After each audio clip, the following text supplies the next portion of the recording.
You've tried before. You've set the alarm for 5 a.m., downloaded the meditation app, bought the gym membership, promised yourself this time would be different.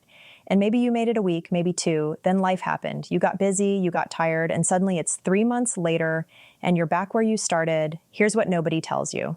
The problem isn't your discipline. It's that you're building habits like you're supposed to become a different person overnight.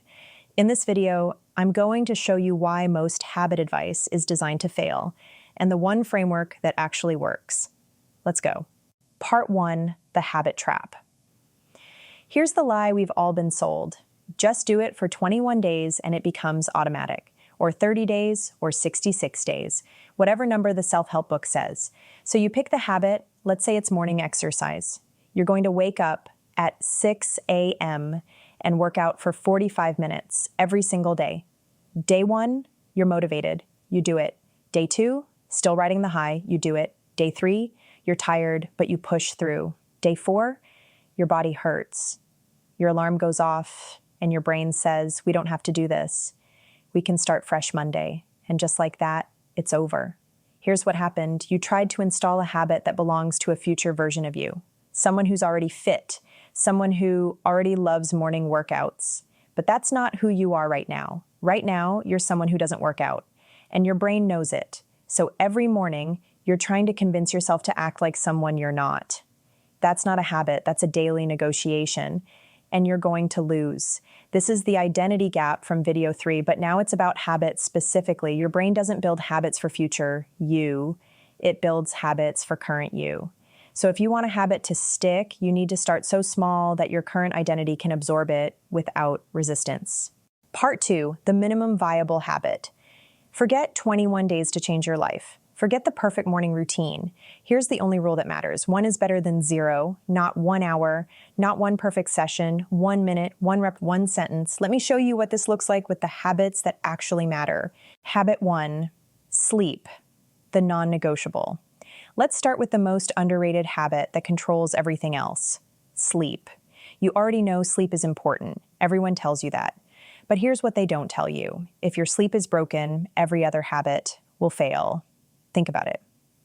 When you're tired, your brain goes into survival mode, and survival mode has one rule: comfort now, consequences later. That's why you scroll at midnight. That's why you skip the gym. That's why you eat junk. Your brain isn't self-sabotaging. It's trying to conserve energy. But here's the good news. Sleep isn't a discipline problem. It's a design problem. Your minimum viable habit. Don't try to overhaul your entire sleep schedule. Just do this. Put your phone in a different room 30 minutes before you want to sleep. That's it. That's the whole habit. No phone in the bedroom. No, I'll just check one thing. No falling into a scroll vortex at 11 p.m. and suddenly it's 1 a.m.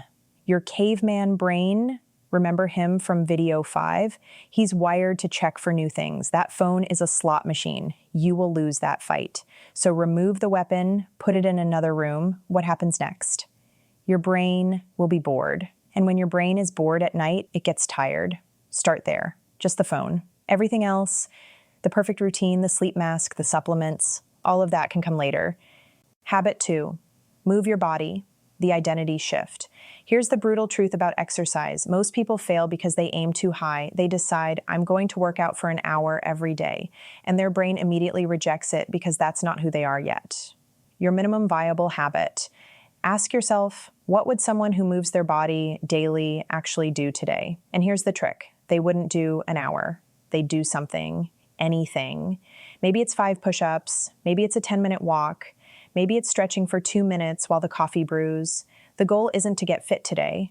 The goal is to cast 1 vote for your new identity. Do that for 30 days, 1 small movement every single day. Your brain will stop resisting because it's too small to fight. And after 30 days, you're not the same person anymore. You're actually someone who moves daily. Now you can add more, but only after you've proven to yourself that you're the kind of person who doesn't skip. Remember, you're not building the habit of exercise. You're building the habit of showing up. Habit 3, start the day without distraction, the focus foundation. Let's talk about the first 5 minutes of your day, because those 5 minutes determine the next 8 hours. Here's what most people do. Alarm goes off, grab the phone, check notifications, scroll, Instagram, read the news, and just like that, you've handed the control before you even got out of bed, and now you're wondering why you feel anxious and scattered all day. Your minimum viable habit.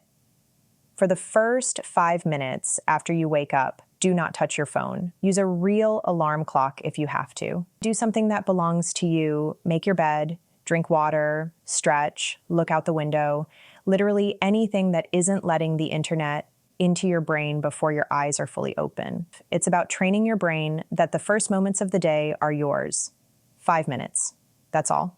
You can check your phone at minute 6 if you want. But those first 5, protected.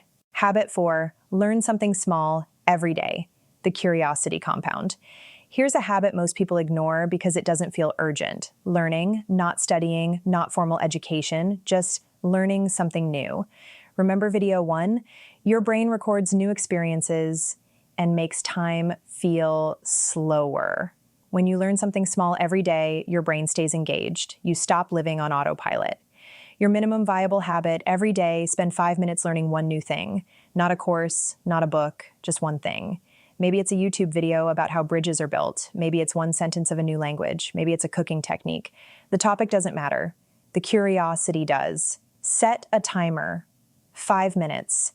When the timer goes off, you're done. No pressure to master anything. You're not trying to become an expert. You're trying to stay curious. And here's the magic. Curious people don't get bored. And people who don't get bored don't fall back into numbing habits like endless scrolling. Habit 5. Reflection before bed, the pattern detector. Last one. And this might be the most powerful. Most people end their day the same way. Collapse into bed, maybe scroll for a bit, pass out, wake up the next day, repeat, no pause, no reflection, no learning. And that's why the same problems keep happening. You're not taking 2 minutes to notice the patterns. Your minimum viable habit, before you go to sleep, after the phone is in the other room, ask yourself 3 questions. What's one thing that went well today? Even something tiny. This trains your brain to notice wins instead of only problems. What's one thing I wish I'd done differently? Not to beat yourself up, just to notice the pattern. What's one small thing I want to do tomorrow? Not 10 things. 1. Write it down if you want, or just think through it. This takes 2 minutes, maybe 3, but here's what it does. It turns your life from a blur into a series of distinct days. You're not just living, you're noticing. And when you notice patterns, you can change them. Part 3, the habit stack. How to build multiple habits without losing your mind. Okay, so now you know the 5 habits that actually move the needle. 1, sleep, phone out of the room. 2, movement, one small action daily. 3, distraction-free mornings, 5 minutes of no phone.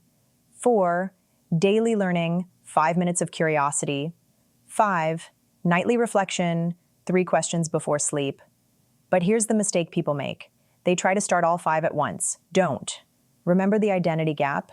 Your brain can only absorb so much change before it revolts. So here's the strategy. Start with 1, just 1. Which one? Start with sleep. Because sleep is the foundation. If you're tired, everything else will fail. But if you're rested, the other habits become easier. So for the next 30 days, your only job is phone in a different room 30 minutes before bed. That's it. Don't add anything else. After 30 days, if that feels natural, if your brain has accepted this as just what we do now, add the next one. Maybe it's the morning phone rule, maybe it's the 1 small movement daily, pick one, then 30 more days, then add another. This is slow, I know. But here's the thing, fast habit building leads to fast habit breaking. Slow habit building leads to habits that last.